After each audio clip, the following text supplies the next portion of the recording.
Hey everyone, this is our review session of our past lesson and topics about geometry. Part 1, definition of terms. Okay, we studied already about point, line, and plane. Again, what is point? A precise location in space with no dimensions. It has no length, width, or thickness, and is typically represented by small dot and named with a single capital letter. How about line? Line, it is a perfectly straight, one-dimensional continuous set of points extending infinitely in both directions. It has infinite length but no width or thickness. How about plane? It is a flat, two-dimensional surface that extends infinitely in all directions. It has length and width but no thickness and contains an infinite number of lines. Take note that rays and line segments are parts of lines. Okay, a ray has definite starting point called endpoint and extends without end in one direction, while a line segment has a definite beginning and end. A segment has two endpoints. Okay, this is our illustration of point, line, and plane. Point A, a location with no size shown as a dot labeled A. Our line AB, this is our illustration. Line extends endlessly in both directions shown with arrows at both ends labeled line AB.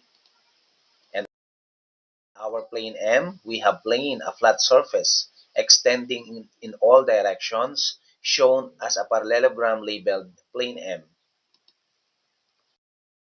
Okay, now the difference between illustration and notation form.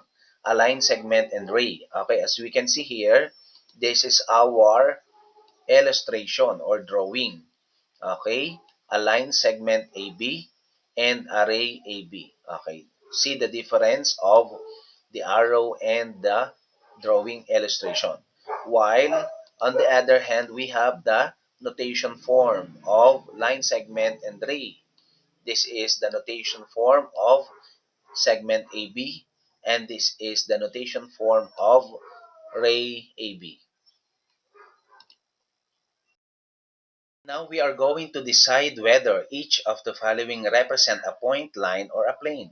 Number 1, tip of a pencil. Okay, that is a point.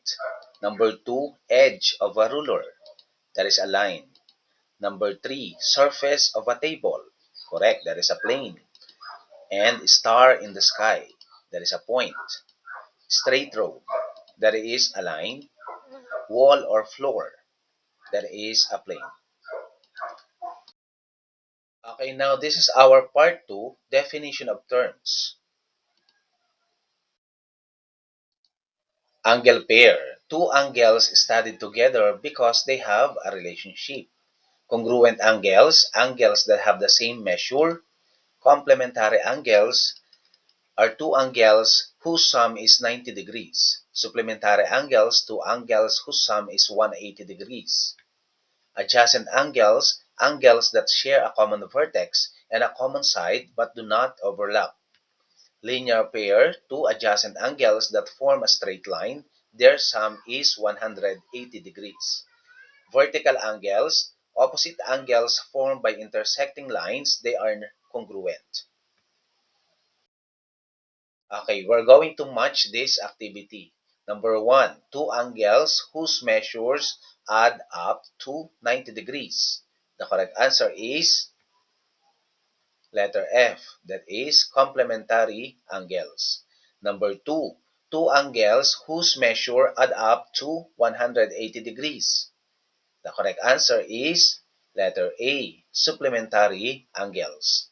Next, number 3, two angles that share a common side and vertex.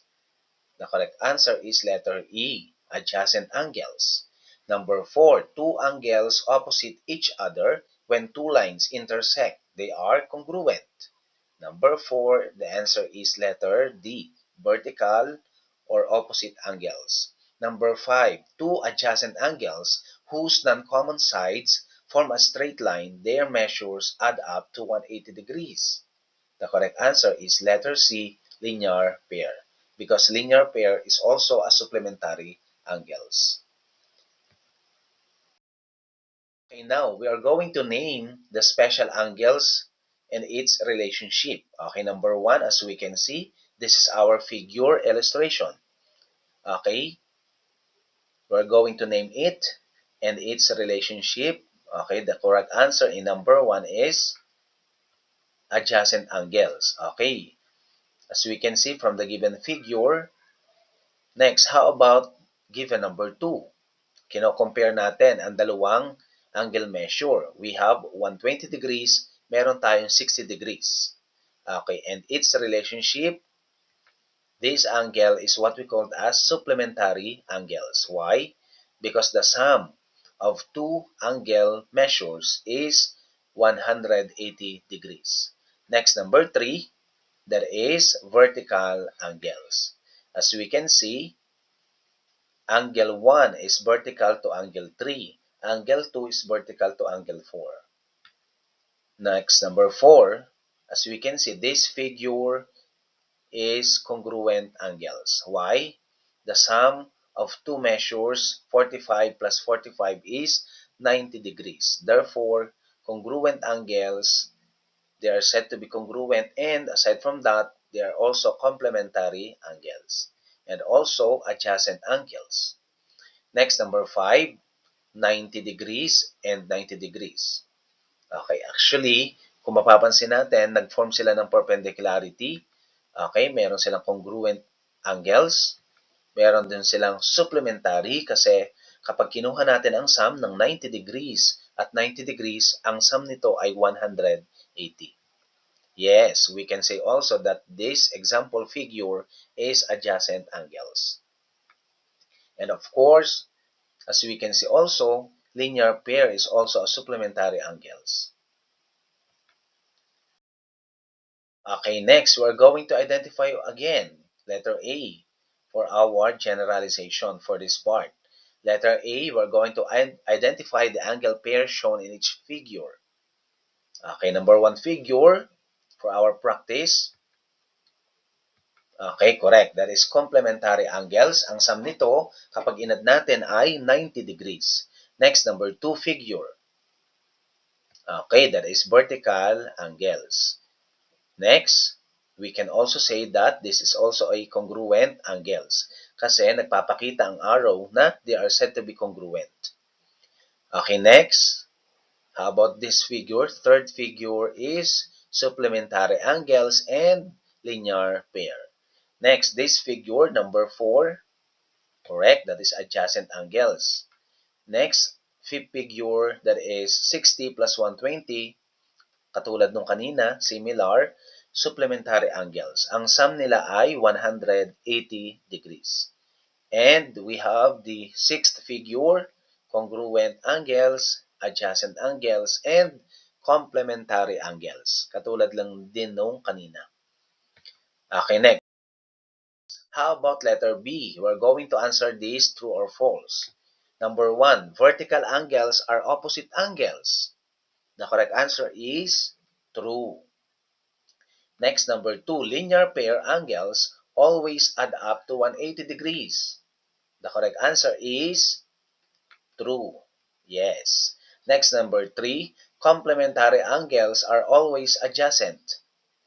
The correct answer is false. Not always. Sometimes it is adjacent angles, but not always. Next, number 4, adjacent angles share a common side. True. Number 5, congruent angles have the same measure. True. Okay, next. This is our part 2 of our. We are going to match column A to its best description in column B. Write the letter of the correct answer on the space provided. Okay, number 1, vertical angles. Okay, what is the answer? Hanapin natin. Okay, that is letter B. Non-adjacent and equal angles that are formed by intersection of two lines. Okay, next. How about number 2, congruent angles? That is letter A. Two angles that have the same measure. Next, how about number 3, linear pair? Correct. The correct answer is letter E. It is a pair of angles that are said to be supplementary. Okay, next, how about number 4, adjacent angles? The correct answer is letter D. Two angles that have the same vertex and a common vertex, common side between the angles. Okay, next, number 5, angle bisector. Angle bisector, the correct answer is letter C. The line that divides the angle into two congruent parts. Okay, next, letter B, we're going to find the value of x of the following.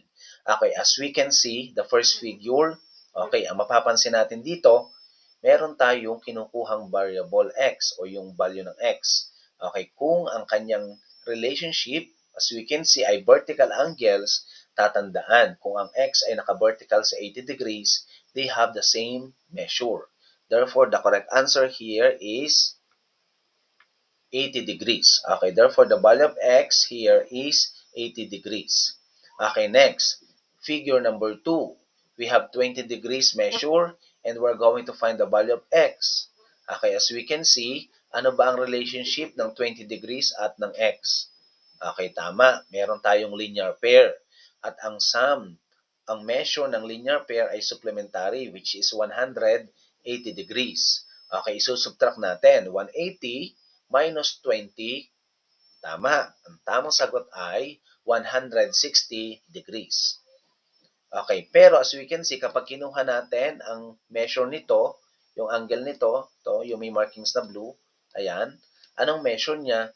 Naka-vertical siya, so meaning to say, ang measure nito ay 20 degrees. Kasi naka-vertical siya sa 20 degrees. Okay? Since ang kinukuha lang naman dito ay value ng x, ang sagot ay 160 degrees. Next, third figure. Okay, ano kayang value ng x? Okay? Okay, pwede muna natin kuhanin ang relationship nito ni 120 degrees tsaka dito. Okay? They are said to be supplementary, linear pair. Okay, kaya ang measure nito, ano kayang measure nito? Okay, tama. Ang measure nito ay 60 degrees. Kasi subtracted from 180 minus 120, ang sagot ay 60 degrees. Okay, then, ang 60 degrees ay naka-vertical sa x natin. Okay, they are congruent. Therefore, ang sagot pa rin sa value ng x ay 60 degrees. Okay, now this is our part 3. Okay, we're going to letter A, identify the relationship of each pair of angles. Okay, now, marami tayong example. Number 1, angle 1 and angle 5. Ano kayang relationship ng angle 1? Ng angle 1, ito ang ating angle 1 and angle 5. Okay, as we can see, nag-alternate siya. Nasaan ba siya? Nasa labas, nasa loob? Tama, nasa labas. Kaya ang tamang sagot ay alternate exterior angles. Okay, next, number 2. Angle 1 and angle 3. Okay, angle 1 and angle 3. Merong nasa labas, merong nasa loob, pero nasa same side siya. So, meaning ang tawag sa kanya ay corresponding angles. Next, number 3. Meron tayong angle 2 and angle 3. Angle 2 and angle 3. Ito yon. Okay, para siyang nasa loob. Nasa same side din siya. Okay, anong tawag doon? Siya ay interior angles on the same side. Next, number 4, angle 7 and angle 5. Angle 7 and angle 5. Ayan, ang angle 7 and angle 5. Ayun. Okay, ang tamang sagot, mayroong nasa loob, may nasa labas, kaya siya ay corresponding angles. Next, number 5, angle 8 and angle 5. Ito yon, angle 8 and angle 5. Okay, nasa labas parehas. Then, nasa same side, kaya siya ay exterior angles on the same side. And last, number 6, angle 7 and angle 3. Angle 7 and angle 3. Nasa na angle 7? Ito ang angle 7. Okay, and angle 3. Ayun. Okay, nag-alternate siya pero parehas siyang nasa loob. Kaya siya ay alternate interior angles. Okay, next, how about letter B? Determine the pair of angle for each. Ayan. 5 items, interior angles on the same side. Okay, nasan kaya ang angle Q? Ito ang ating angle Q. Nasan kaya ang kanyang interior angles on the same side? Correct. That is angle W. Okay, the correct answer is angle W. Next, number 2, alternate exterior angles. Angle R. Angle R. Ang sabi, ang angle R ay alternate exterior. Okay? Okay, ito yung kanyang same side pero ang kanyang alternate exterior ay yung angle X. Kaya ang sagot ay angle X. Next, number 3, corresponding angles ng ating angle S. Okay, gamit lang ako ng ibang color. Angle S. Ito yun. Okay, nasan ang ating corresponding angles ng angle S? Nasa labas siya, kaya nasa loob ang kukunin natin. Kaya ang sagot ay angle W. Okay? Next, number 4, alternate interior angles. Ang given ay angle Z. Okay, angle Z. Okay, hahanapin daw natin ang kanyang alternate interior. Okay, di nasa loob, ayun, angle Q. Next, number 5, exterior angles on the same side. Exterior angles on the same side of angle Y. Okay, nasa ang ating angle Y? Angle Y. Ayun, exterior angles on the same side ay the angle Y and angle R. Kaya ang sagot ay angle R. Okay, next, letter C. We're going to complete the statement. Number 1, corresponding angles are congruent. Okay, next, number 2, alternate interior angles are congruent.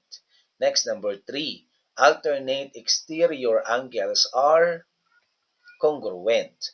Number 4, same side interior angles are supplementary.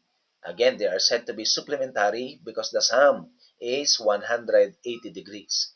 Next, number 5, same side exterior angles are supplementary. Okay, how about this last topic that we discussed already? Parallel cut by a transversal. Okay, this is our given. Given the figure below, we're going to determine the value of x and the angle measures.